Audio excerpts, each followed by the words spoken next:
Welcome to the Drax Files Radio Hour with Joe Yardley. My name is Draxter Dupre. Today we are playing a live-to-tape show that we taped on Wednesday at the Fantasy Faire.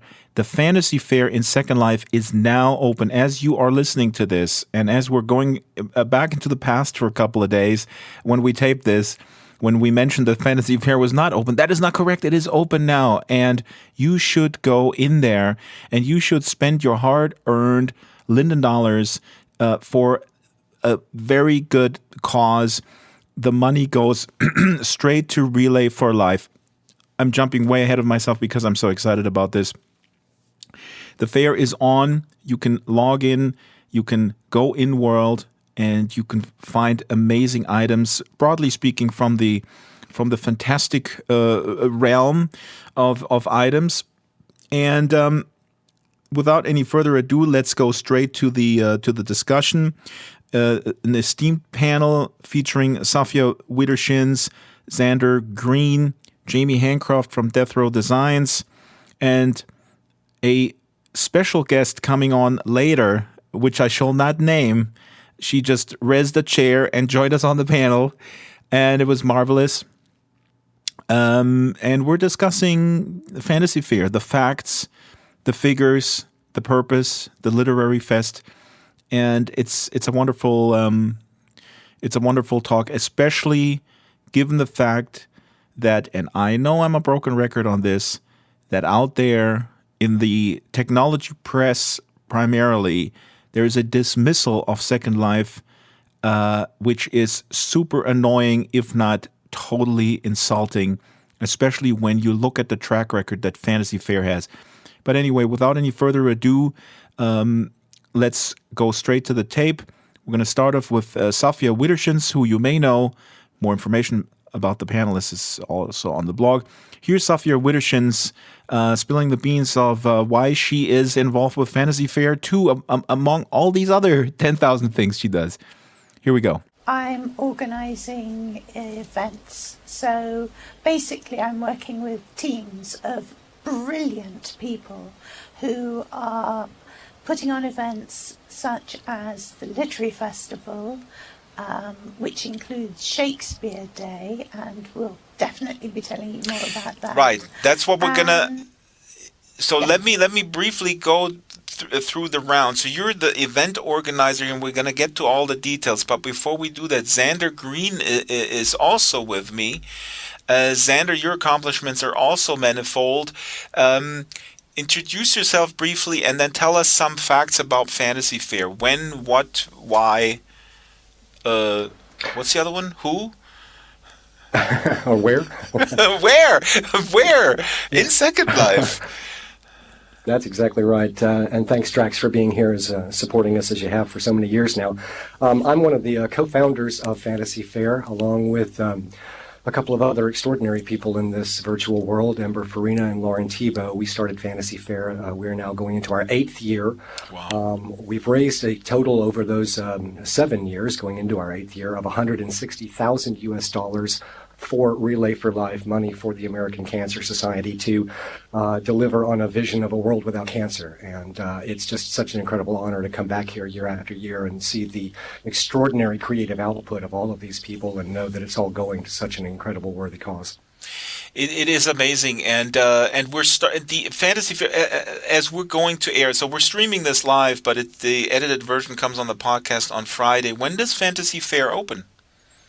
We actually will open on Thursday, the 21st of April. Oh my God, this is like back in a time machine. If you're listening to this podcast as it goes out on our regular podcast schedule, Fantasy Faire is already open. So if you're listening on Friday, my dear listener, then you shouldn't be listening to this. You should go in world. We're talking to you from the past. It is very strange we're talking to you from the past. Can somebody tell Jamie she needs to get dressed in order to be on camera? We're a PG-rated program, or maybe it's only on my viewer. But such well, are you've got a special viewer. I have the special viewers. Such are the the fun things. Oh my God. So Xander, we're going to get into the fact that how this works. But one word, real quick, if you would explain to someone who is not familiar with Second Life Commerce, real quick, how do you raise these funds? What's the basic principle behind this? How does this work?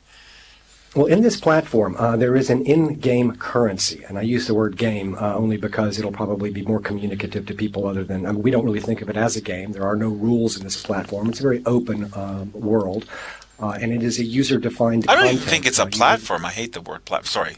I we can agree. talk about that philosophically. I'm not sure there is. Yeah. I'm not sure there is a good word, really, even to describe it now. We may need to develop an entirely new vocabulary for it. I just call Second Life a game because I enjoy annoying everybody. It's a word that doesn't bother me as much as it does some people, for sure. But there is an in-world currency, and that is equated to, tied to real-world money. People can come in, merchants come in. We have about 200 merchants who occupy these extraordinary, beautiful regions. And they bring their virtual wares in. They're required to have at least 2 items in a vendor, the proceeds for which go entirely to Relay for Life. Mm-hmm. They can have as many vendors as they like, but at least 2 of them have to be for Relay for Life specifically. So visitors come, they find something in one of those Relay for Life vendors that they want, be it a pair of wings or a castle or a dragon avatar, what have you. They purchase that item. The vendor then gives them that item, and their money, their virtual currency, is translated almost instantaneously into actual dollars that then go directly to the American Cancer Society's account in Second Life. And of course, bam! Suddenly that money is at work then. Driving and facilitating the fight against cancer. What an extraordinary technological opportunity using technology. It's absolutely, yeah, it's absolutely fascinating. And then later, I want everybody's opinion on the fact that in this virtual reality we can harness the creative power of so many people and bring it to this cause, while everybody else is sort of salivating over goggles that cost $800. Anyway, but I want other people's opinion. I know mine, and I think the listener also knows. So we have Judy Newall. I'm sorry, I'm a foreigner. Judy Newall sitting right next to me. Very beautiful, tiny cat person on a full-size chair. Judy, hi. Who are you, and why are you sitting next to me? And I'm here because I'm involved in the literary festival, which includes the Shakespeare Day that Safi has already mentioned, but is also going to include talks by authors, discussions, creative writing prompts, sessions, performances. Joe Yardley, I was hoping that you would jump in here with saying, hey, Drax, people do read in Second Life. Why don't you hang out with these guys? It's one of my things that I like to get into on my soapbox on the podcast is that I actually read. So, Judy, are you telling me that there are people in Second Life? No, really? Wait, I'm talking to Judy here. Judy, so people in Second Life are interested in literature? Yeah, but we all hide from you, Drax. I understand. We don't want to be sidetracked by radio shows. So, yeah, there are so many creative people here that we have these wonderful regions to explore. So we want to prompt some other creativity and get people writing poetry and prose about these terrific regions. So we're going to feature one of them every day that the fair is on. There are many, many groups in Second Life for writers. Generally, if you just do a search on writers or writing, you'll come across things specific for the Literacy Festival and the Fantasy Fair. Have a look at the Fantasy Fair WordPress page. You'll find a list of all the events there. Mm-hmm. And of course, I wanted to. There are so many topics to discuss, and there's, of course, various beautiful areas, libraries, and also the German community has a lot of writers. And on the podcast, I'll put a bunch of links up since we're starting on this subject matter a little bit, and we're going to do a special show about literature in Second Life coming up. Jamie Hancroft is joining us. Jamie, can you hear me? Do you have voice? Yes, I can hear you. So, Jamie, you're one of the creators here. So, what are you sleeping at all? I mean, what's it like when you, first of all, describe your build. What are you building this year for Fantasy Fair? And what's the scope? We built. I have a great team, by the way. We are 3 people, and we built Dangarnon. It's the gloomy medieval kind of city that has a huge tower sticking out of it, and it has a whole backstory, but I'll explain that some other time. But it's so. I was just there, and let me just say for people who don't know, Jamie Hancroft is from Death Row Designs, her company. I was just flying over your build, and it's so detailed and it's so vast. I mean, the size. What is the size of the plot? Do you know? I don't know, but there is about 8,000 textures that went into it, and a lot of uploads of meshes. So we didn't sleep much. No, we didn't. I'm pretty sure all the builders don't sleep a lot while building all these sims. Xander is putting in chat here 256 by 256. Xander, how many islands, or anyone who wants to answer that, how many islands does Fantasy Fair comprise, and where do the islands come from? There's 15 sims now, I think. Where do they come from? That's a question for Xander, because they just pop up magically to me. Yeah, Xander, how does this work? Let's verify how many islands we have, and are they donated, or how does that work? Yeah, we have 14 sims this year, or regions, and those are given to us by the American Cancer Society. They have a year-round presence with a sim in Second Life. But once a year, they work out a deal with the lab. We raise the money through sponsorships to rent these regions from Linden Lab. They are given to us at an extremely generous and reduced rate, essentially just to cover the lab's physical cost. And then we turn these incredible designers and builders like Jamie loose on them, and they go wild. We're up to 14 sims this year. Last year we were at 10, so we really have grown a lot in the last year. How do you match the vendors with the sims? How does that process works? Because, and maybe explain this a little bit. How so Jamie's building the housing, and then the vendors come in, and then they put it into those houses. Yeah, correct. Each sim has about 6 sponsor stores, and they have 10 regular stores, and the sponsor stores have a little bit of a bigger building, and we just get the notes from Elizabeth for everything, and we just make sure that all the sponsors get their buildings for like a couple of weeks up front, and all the regular merchants also get their building so they can easily set up when they arrive here, because it's always very last minute for us. I was still doing stuff today, so yeah. But what is the theme? Is really there a theme? And I'm sorry, Jamie, that you have to sit on this panel while you could be working. By the way, we have a little audience from the backstage group, because the Sims are obviously still closed.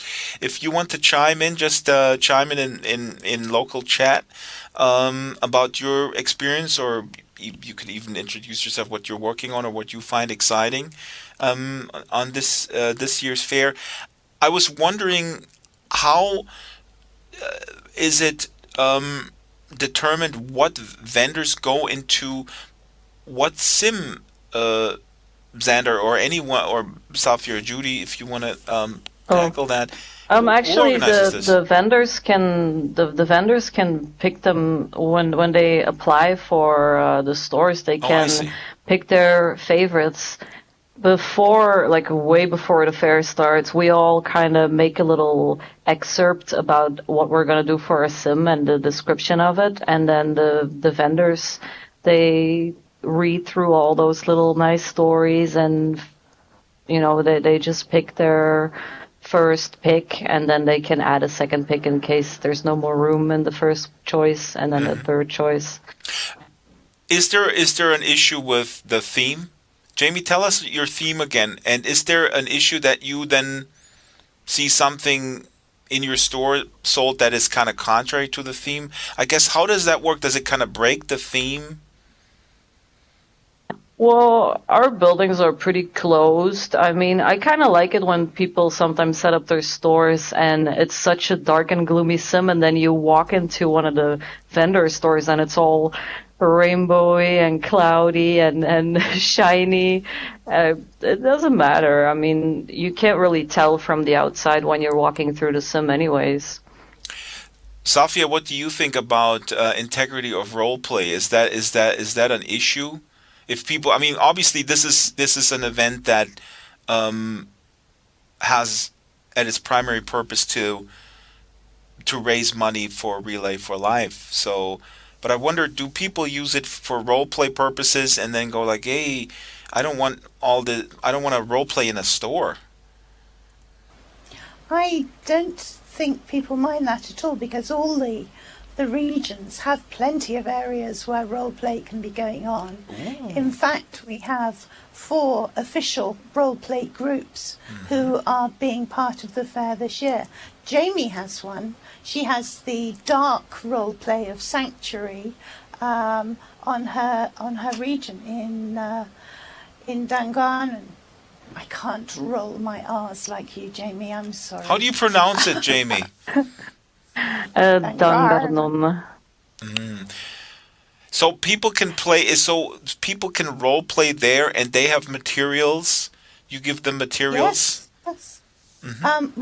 What happens is there are 4 role play groups. You can read about them on the website fantasyfairsl.wordpress.com. The different groups all have different stories, and they're aimed at slightly different audiences as well. Mm-hmm. And they have stories that develop over the course of the week, so you can follow the story and be part of it. All of them encourage audience participation. Mm-hmm. So, for example, one of them is the story of suitors who are questing to win the hand of the fair queen, and the dark prince is sneakily trying to rig the competition so that he will win it. And you could role play as a member of the court. You could be a follower of the dark prince. You could even put yourself forward as a suitor for the queen, and see how you get on. It's going to be there's going to be a series of challenges to find out who's the best potential husband, and then everyone gets a chance to vote on it by putting lindens in a kiosk and raising money for Relay for Life. Sort of the pop idol of Fantasy Fair. I like to see it. Last year was something also with freeing people. Was Alia Baroque involved in that? Those are Jael and Bale. Sander can tell you about Jael and Bale. Yeah, I vaguely remember that I invested a lot of money into freeing Alia or Keanu. Who was that? What is that all about? How does that work? That was a lot of fun, and it really generates a lot of money, right? Really does. We look for ways that we can raise money through what I call narrative-based fundraising. So in other words, we are a shopping event or a commercial shopping event for the raising of money, but we also look for ways as the Fantasy Fair where we can use story and narrative being true to what is at the core of this event in terms of the theme of it, to raise money as well. So you're talking about we have an intrepid group of Fairland law enforcement officers. It's largely made up of the tinies of the Raglan Shire community. I always say that, the Articles of the Fairlands, our Constitution, grants unlimited martial authority to the Fairland sheriffs. And so we really felt like the only group that could be trusted with that amount of martial power were the tinies in the world. So they will run about, they'll find a merchant who has a very large active group. In other words, people who are just devoutly devoted to that particular merchant's creations. And the tiny sheriffs lock them up, throw them in jail. And then we have a Relay for Life donation kiosk in front. And if fans of Analia Baroque or Killick Lekvada, Rin Verwood, whoever we have in jail at that time, those fans then have to make donations into Relay for Life kiosks in order to set free their favorite creator, designer, and Second Life, their favorite Second Life celebrity, what have you. So it's just a fun and interactive way for us to use story to raise money here beyond just simply trying to, to sell things. Can you also look up, podcast hosts? What do you mean, yourself? You want to be locked up? No, I was going to suggest someone. I think I have an idea of who you're going towards, and yeah, I believe we can probably get a jail cell dropped around Drax sitting right where he is. Excellent. Oh, wait a minute! I'm on a throne for a reason. Members of the Fairland Sheriff's Association are present in the house today, so let's just keep that in mind. I think we Excellent. should. I shall be bribing people with schnapps later. We have a new member on the on our panel. Alessandra Andel placed herself here with the chair. Alessandra, hi. Do you want to chime in? If you want to introduce yourself, please go ahead. Alessandra? Yes, you're coming in loud and clear.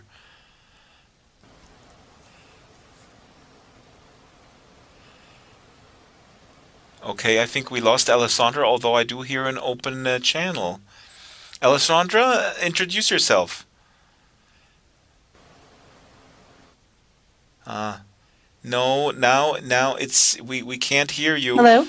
Now we can hear you. You're coming in. Oh, there we go. Hi there. Hi. So I'm one of the photographers for Fantasy Faire. I've been doing this now. I'm going on my fourth year, I believe it is, fourth or fifth year now. And I absolutely love the fair. I love what everybody does here. It holds a special place in my heart, being that the first time that I was asked to do this, I had just lost my father, like literally 3 days before. And it was as if it was meant to happen for me. And since then, I completely dedicate all of my time. When asked to start taking pictures, I shut everything down and just focus on this. It's wonderful. Alessandra, do you talk about what Relay for Life does here with the Fantasy Fair, or how this is such a wonderful event that sort of marries creativity in a way that is not doable anywhere else? Do you talk about this with people, family and friends, and what response do you get? Oh yes, I absolutely do. I tell everyone. I mean, I live in Ireland myself, and I have a brother that lives in New York, and I tell him, this is what I do to sort of contribute the awareness. I let people know. I send pictures of my photographs, or I send links of my photographs to different places. Like I also work for Make-A-Wish in real life. Mm-hmm. And, I show them what I do and what different mediums there are to raise awareness for these types of things, I mean, there's so many ways to get it out there. And I feel that not enough people know about this itself. Absolutely. So I definitely, I put it out there as much as I possibly can. This is really great because I mean, Joe and I talk about this all the time on the podcast, that photos are such a great way, and actually it kind of pushes into the mainstream sometimes. You find stuff on Flickr, or Flickr sort of randomly adds stuff to their what is it called, the feature. I was in there once, and then I woke up in the morning, all of a sudden I have 10,000 views on a Second Life photo, and I go like, what the hell, what just happened? But they pick stuff and then they put it into their featured items, and sometimes people don't even know where it comes from. They just think like this is an well, this is it. I mean, yeah. I try to add as much information as I possibly can to my photographs. Exactly. When I'm taking the pictures. So, like if something catches somebody's eye, they'll have the details of which sim it is, where it was even taken. So it's Second Life, on I don't know, the Golden Delta. I think that's what Alia's one is called this year. I try to give them as much as I possibly can with links if I can. I mean, I'm still new to the whole link thing. I'm not a blogger per se, but I have the photographs, and thank you, Jamie. You're so sweet. And a link thing, Alessandra, I am technologically challenged myself, but I can tell you what a link is. A link is when you click on it, you go to a different website. I know. Sorry. I meant, because, like some people, when they put the link in there, they have just one word to represent it. That I don't know how to do myself. Oh. So I put the long map address in there, but I don't know how to make the small little one-word link or a little icon or whatever it is. But, they get the picture. They get there. They get to see it. And, I try to make my photographs visually pleasing as possible.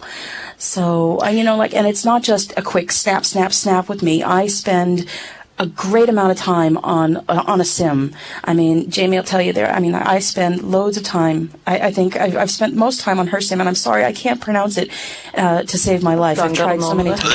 Thank you, that one. You can only say that if you're from Norway and listen to heavy metal all your life. Then you can pronounce it. See? But you see, even the way... Do you see the way that she even says it there? The way that she even says it, I want to express that in the photographs. Mm-hmm. So I spend hours, and I will spend for the entire duration of the Fantasy Fair. I will spend a day or two on each sim, and I will take in the feel, and I will play with lighting, and I will even dress myself up so that I can get full inspiration into expressing these sims, because I want them to be represented as much as possible. Now, on top of that, I have other sort of ways. Like last year, I did a project called the Emblem Project. I don't know if anybody was familiar with that or not, but basically, what I did is I took the hunt. The hunt box, it was a little box that you got. You had to open up everything and put it into your inventory. I used the box itself, and I posed people on Sims. And I tried to, I'll send you a link later about it, but I tried to express the sim as well as how magical the fair was just using this emblem. And like I say, I spend hours trying to figure this out so that everybody here at the fair can be as best represented as possible through my photography.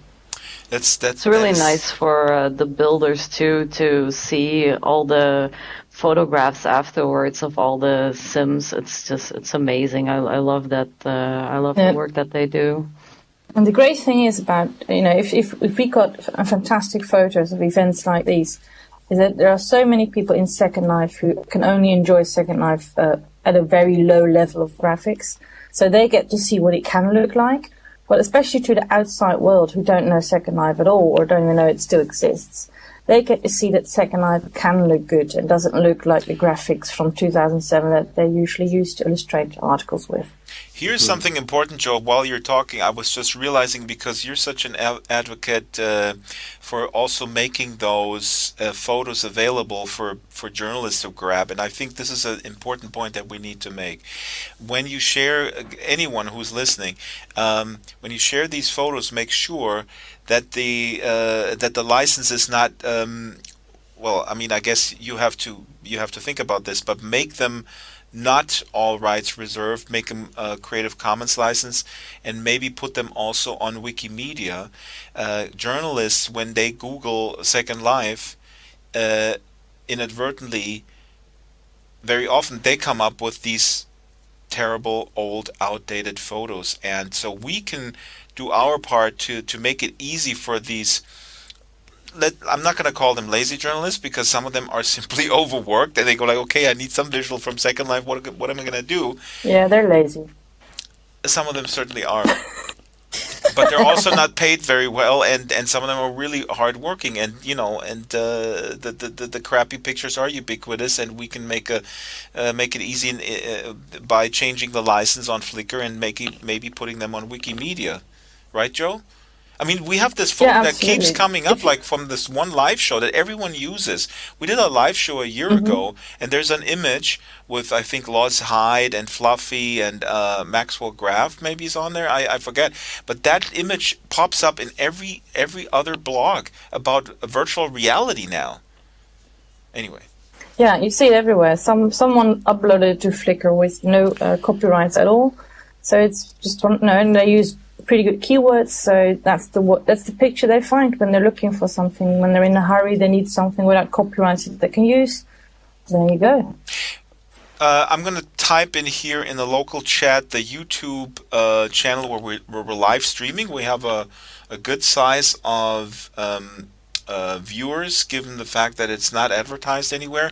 If people want to share that on their social media channels, please do. People in the audience, people on the panel. Because obviously people can't come in here because it's a closed circle, it's a closed sim. I want to ask everyone, and people jump at it. We're on the radio. Actually, well, we're also streaming on YouTube. Earlier, I tried to cam over to the other sims, but the frame rates are abysmal, so I'm not going to do that. I want people to describe their favorite sim. Jamie kind of started earlier a little bit. But Xander, Safia, Alessandra, Judy, pick something that you've seen and describe it. Describe it in a literary way. It's difficult to pick just the one. I'm sorry, I'm going to jump in here myself. Alessandra, you can pick 3. Okay, well, and I have a hard time with the names, so please forgive me for this. But Lucentia, That was a jaw-dropping experience the second I walked in there. I could not get over Marcus Inkpen and Sharni, I can't remember her surname. She's so lovely. Sharni Azali. Her, yes. She's so. Both of them are incredible designers, creators, builders. When I walked in there, I had to stop. I had to stop what I was doing just to look at it. And another thing that I do when I take pictures is I play music. And I couldn't help but feel for the movie What Dreams May Come from that build. So I had the soundtrack playing, and I was taking pictures, and it just alone the main building with the columns and the archway, the tile ceilings, tile floors, it's just so beautiful. That sim is just wow. The feeling you get from that when you walk in, you're expecting a raid.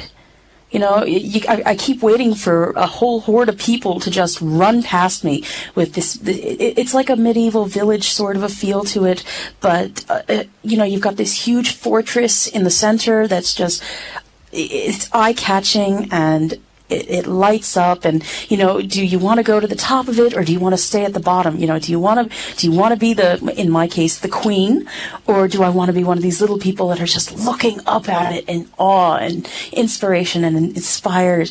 And same word, sorry, but there's so many feelings that brings on. You're looking in the square and waiting for the fish market to open. It's incredible. It's absolutely incredible. I can't say that enough.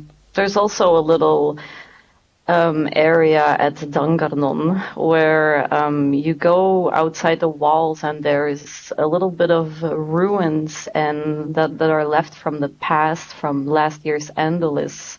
So the story goes that Andalis is basically overrun by evil, and outside those walls there's a little bit left of Andalis, so it's kind of like a last hope thing, so to carry on the theme of Relay, basically, to not give up, because there is some hope left after all, I was going to ask, okay, so where are we with the examples? It's always these examples. We can do a 3-hour show. We should teleport to these places, but we're not set up that way. I'm going to maybe do a bunch of other broadcasts when the fair is on. Let's do another example. Someone else who wants to give it a shot describing their favorite place.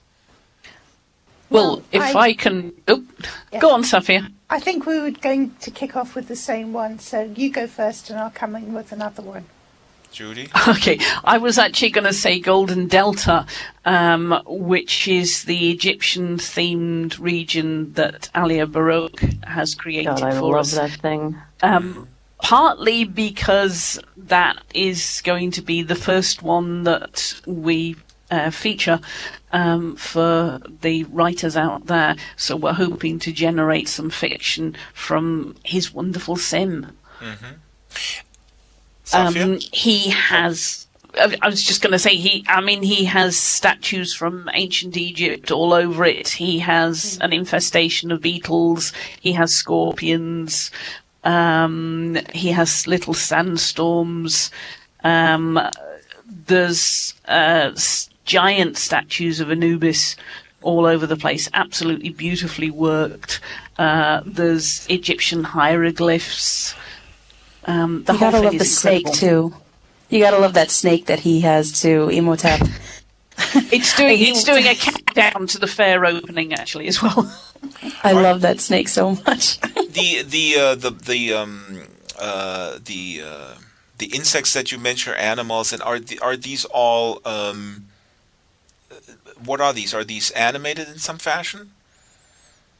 Yeah, they're all kind of scurrying around the sim, and the sand being blown around. There's camels down by the river.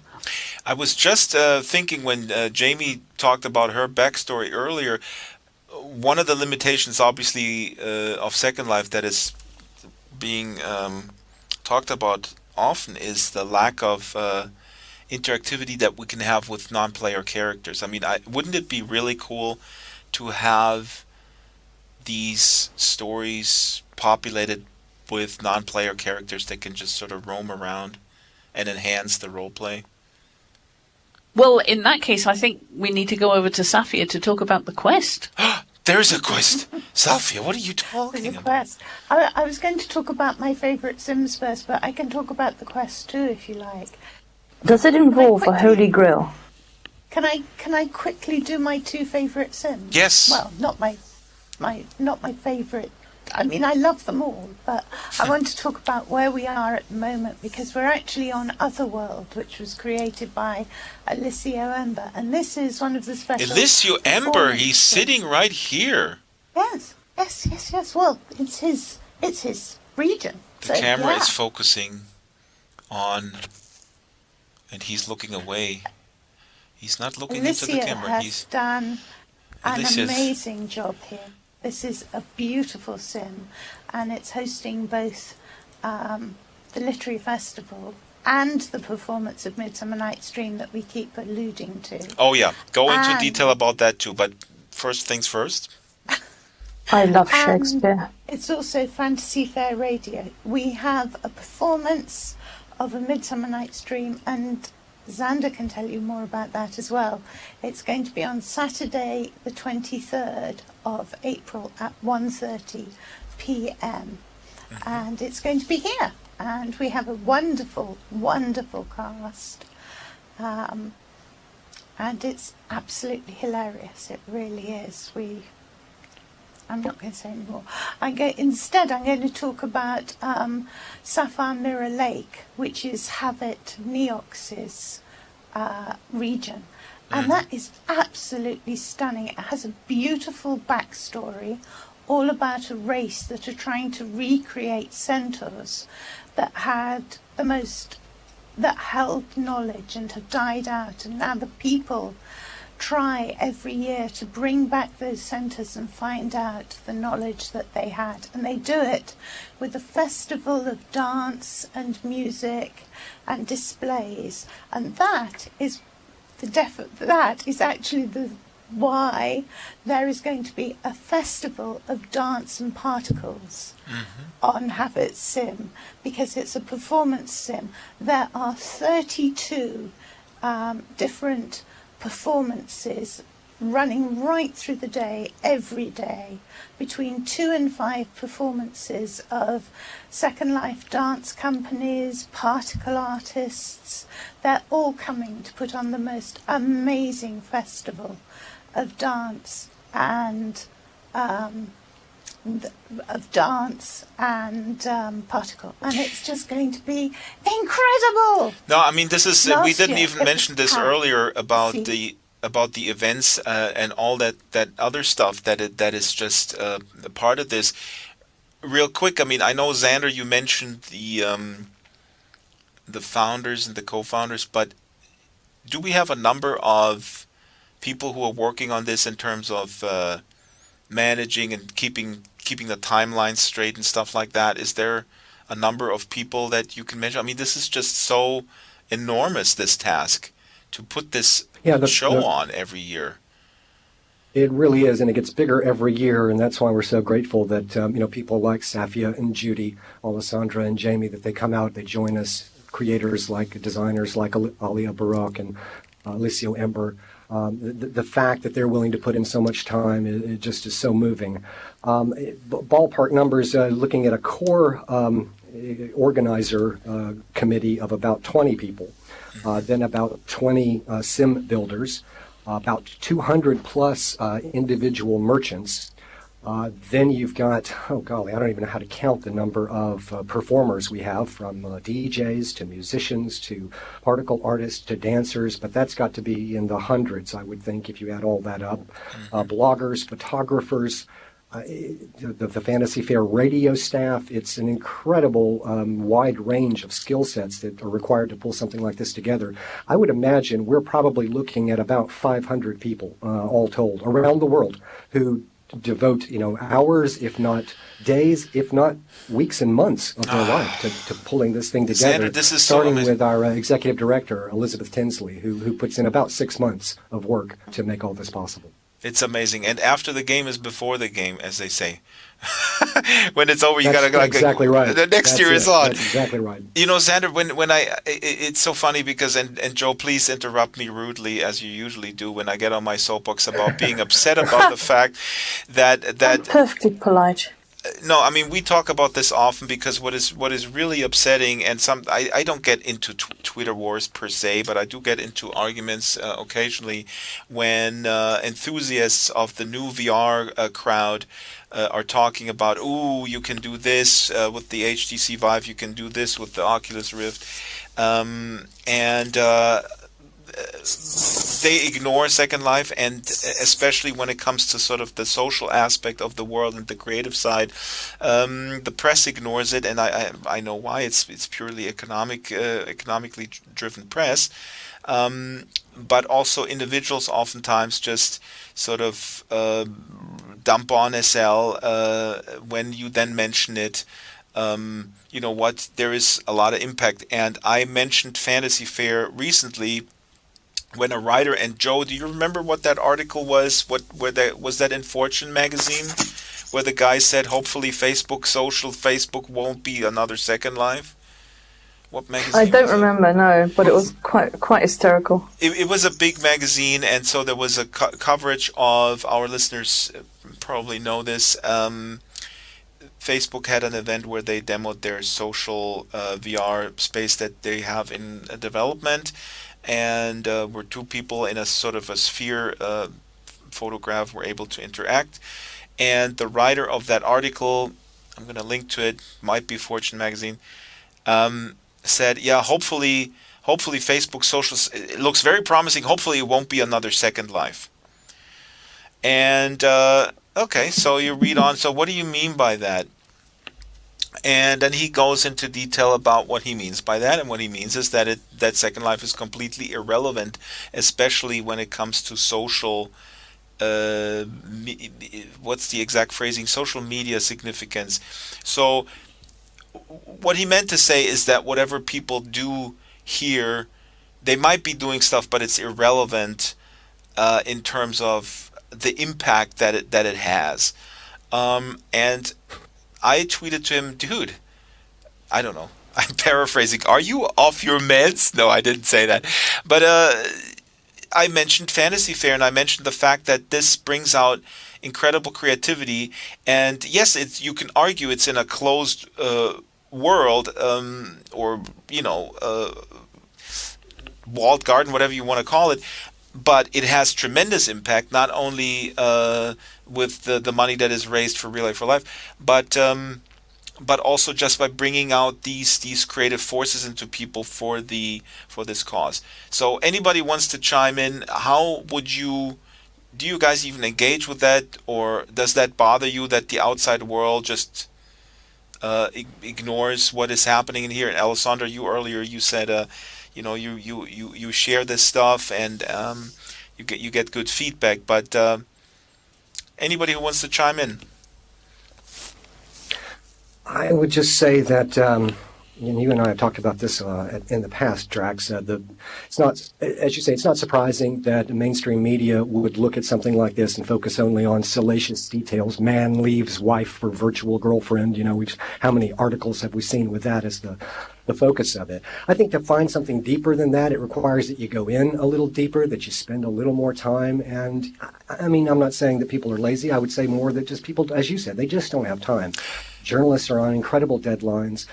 People don't always have a lot of time to come in and just explore a world as large as this one is. And but I mean this especially, sorry to interrupt, Xander, but I mean this also in the context of because virtual reality right now is such a huge buzzword, and one would expect when people write about devices primarily and attached games that are available, but when people write about head-mounted displays or facial tracking or hand tracking in terms of virtual reality, that they would mention Second Life in some way, shape, or form, other than, oh yeah, there was this thing that everybody thought was awesome, but that tanked. That is really what bugs me, especially in the context of virtual reality, because what you guys are putting on is proof that it's a completely valid endeavor for many, many reasons. Yeah. And not just in the sense of what Fantasy Fair has accomplished, but if you look at the 10 years that there has been a Relay for Life in Second Life. That's right. The total for our community having raised is closing in on $3 million US. $3 million US pulled out of thin air, out of this virtual world. If that doesn't make it relevant, and if that doesn't make it significant, then I really despair of knowing what would convince somebody that it is. I don't feel it's our obligation to convince anybody of that. Frankly, if we had too many more people come into Fantasy Fair, we'd be in a bit of trouble at this point. That's right. Until the platform itself, this technology that underlies it itself, is able to accommodate more people, we're straining chomping at the bits and straining at the seams to get as many people in as want to come in here already. That is a very good point. It's like you have a really cool jazz club and you go like, people, yes, please don't come because the fire department is going to sue us. When we first began, our problem was traffic generation. Now our problem is traffic regulation. We have so many people want to be here that we have to figure out, okay, how can we move the arrival point to the next sim so we take some of the load off of one region, move it off to the next. So our problem has gone from traffic generation to traffic management. Mm-hmm. So I think in one way, though, sorry, Sander. I think in one way you can understand it, though, because really you have to know somebody here to see the good side of it. If a journalist goes to the Second Life website, they download the software, and they land at a welcome area, honestly, I can understand everything bad that they say about it. Absolutely. It's awful. Okay, this is a topic that we often have, and we're going to devote a special show to this. How can we do the onboarding better? I want to read a little bit, and you're absolutely right, Judy. I didn't want to cut you off or want to change the subject because this is something that I think is incredibly important to tackle. But that's more of an issue of if people are actually interested in this type of world. What irks me is that with all the play that virtual reality gets in the media right now, which is enormous. And I go to a lot of these conferences, and the problem is that, Xander is making a really good point. You said, what do I care? Because we have really good traffic. This is very successful. If people ignore it or bitch about it, we kind of laugh it off. I find myself often unfortunately in a situation where I remind people who are very interested in virtual reality that Second Life still exists, and that's a... Anyway, Safia waves her hand. Safia, go ahead. So I'm waving my hand urgently because I Please. do want to talk about the Quest. Yes, then let's go to the Quest, but let me read a few things that people said in the chat here. Thank you, Safia. You're a very good talk show host, and I need to go have a workshop with you how to host a talk show. We'll do it this weekend, I promise the listeners. No, but Siren Nightfire in the chat here said, I point out to folks that how I can create in SL while my hands don't let me in real life, and here I have friends all over the world that I would not have in real life, or I don't, and can do things like this to raise money for a good cause. That's awesome. Please Google what Second Life means to me. There's a Machinima series out there that Ziola Linden started. Everybody should contribute, and everybody should film Machinima also here at the Fantasy Fair, by the way. Safia, go ahead. We can go a little bit over time. Safia, you want to talk about the Quest? What is a Quest? I do. A Quest is... I'm not a gamer. A hunt. What is a Quest? With a big adventure going on in it. And that's what's happening this time. The hunt that the Fantasy Fair has run for a number of years now. Xander will be able to tell you how many, I'm sure. But the hunt has now become so big. It's in two parts. The first is more like a conventional hunt where you go around and find things. And then the second part is much more of a game where you are actually facing different kinds of challenges. I'm not going to give spoilers by telling you what those challenges are, but there are various kinds of game challenges that you have to accomplish in order to win. There is going to be the most enormous cascade of prizes at the end. You'll get lots of little prizes as you go through it. Some things probably you're not even expecting to get, but you will be getting lots of little prizes as you go through it. And then when you complete the whole two parts of the hunt, you are in a room and it's like boxes and boxes and boxes and boxes of gifts rain upon you. This is completely unfettered consumerism. Yes, run wild. Yes. Yeah. The story of the... I don't know how I feel about that as a communist. Okay, no, go ahead. The story of the Quest this year is the tale of exiles, and yes, it does have contemporary relevance. The hunt itself is going to be, the second part is going to be set on a land called Malfiance, a land that was once beautiful, called Belfiance, but war came to it. There is the most beautiful trailer for the Quest. Does one of you have the URL handy? Xander was heavily involved in that. I had it earlier. I'm going to put this on the blog when the podcast comes out, and also on the YouTube channel. It's great though. It's really, really fun to do the hunt. I do it each year with the other builder for DRD, and it's just massive amounts of fun when you can do the hunt for Fantasy Fair. It's a really cool story. The puzzles are fun. You wear a HUD and you just go around. The lag is a little meh, but I mean, there's more Sims now, so maybe it's a little bit less this year. But yeah, it's really, really fun. And you get a lot of prizes. Like all the vendors and builders, they all give prizes at the end, so you get something out of it too. Xander, your last words, because you said basically don't come here because it's full. Stay away. If someone is already a resident of Second Life, a user of this virtual world, then you'll want to start your journey by going to our blog, which is fantasyfairsl.wordpress.com. There will be links there that you can use, what we call SL URLs, take you straight to the Fairlands. If you're not, search YouTube for Fantasy Faire. There are a lot of machinima there from years past to give you a real good idea of what is possible in a user-generated content world like Second Life is. And I would just say that people have objections and concerns about virtual reality, and I can certainly understand that, even sympathize with it to a degree. But before you go there in your own mind, do me a favor first. Go to that website. There's a button that says Donate Now. And while you're griping and worrying about virtual worlds and whatnot, there's something you can do in the real world today that is going to make a difference. It made a difference in my father's life. Like Alessandra, I lost my dad to cancer.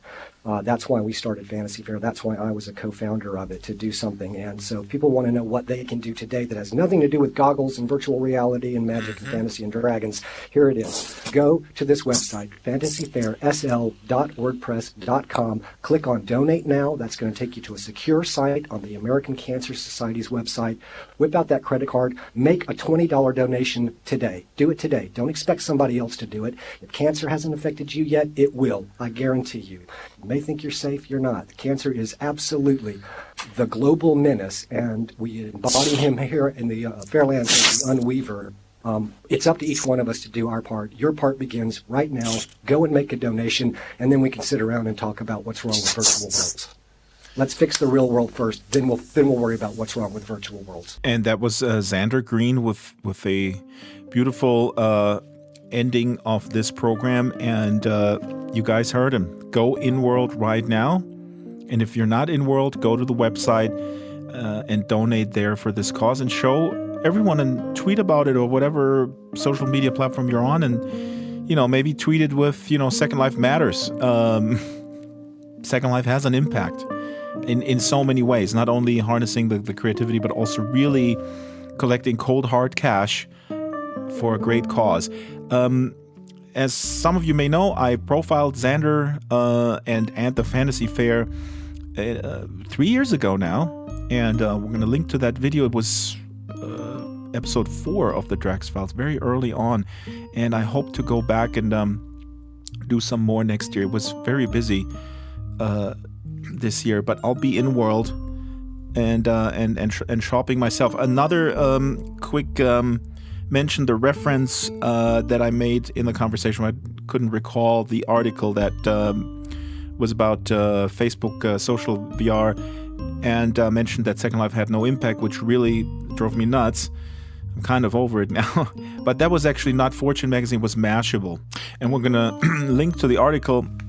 What else do I have here on my little sheet of paper? Oh yeah, as you're listening to this show, we have a new Drax Files World Makers video out about nonprofit commons that is just another one of those stories where there is real impact into people's lives. So please comment and share this one with all your skeptic, uninitiated friends. Lastly, I'll be at Silicon Valley Virtual Reality Conference in real life, the VR Expo, and Ebbe Altberg, CEO of Linden Lab, will be speaking there, and I will be running around like the Energizer Bunny, telling people, hey, you know what? There is proof of if you democratize creation tools, then you have sustained success, and that actually enables people to be at the table and level the playing field, and you don't have to shell out $800 for a headset. So I'm going to be making that point for 3 days, but also next week's show we'll have a very special, very exclusive, super exclusive interview with Ebbe Altberg and an interview with Jeremy Balanson from Stanford Virtual Human Interaction Lab, because I'll be visiting there. So the next Friday is a little bit, the show will come out a little bit later, because probably in the evening Pacific time or Second Life time. But I think it'll be hopefully illuminating. I'm going to throw some hard-hitting questions at Ebbe. Let's see what he does. All right, that's it. Have a fabulous weekend. And if you don't go to Fantasy Faire, I will find you and I will abuse report you. Not. Just kidding. Bye. Thanks for listening. The Drax Files Radio Hour with Joe Yardley is a weekly production of Basic Drax Entertainment. The show is supported by Extraordinary Fine Magical Goods, Ionic, Maven Homes, Giza Creations, Botanical, Strawberry Sing, Humanoid Animations, Abranimations, Eros Avatars, Caravel Design, The Cube Republic, the Avazines Publication Family, What Next, Dutchy Furniture, Landscapes Unlimited, Bay Cities for Kids, Dwarfins, Fallen Gods Incorporated, Feroce SL, and Death Row Designs. Contact the show via Skype, DraxFiles, Avatar, DraxFiles, or email radio@draxfiles.com.